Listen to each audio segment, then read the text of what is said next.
Before we get into details, there are a couple of questions we should address. First, what is JFrog Curation?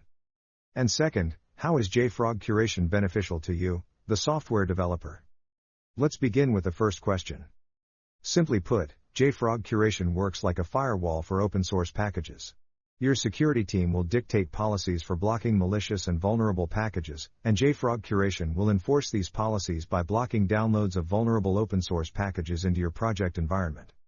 You might be thinking that it sounds like a nuisance which interferes with your workflow and hinders your progress, but let's consider the bigger picture for a moment.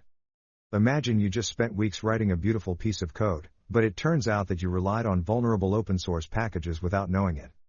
When it's time to finally promote the build, it is blocked due to security violations discovered by JFrog X-Ray.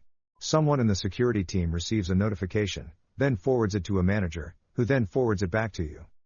Now you must backtrack through your entire code, remove the vulnerable components, search for alternatives and rebuild your entire code around them.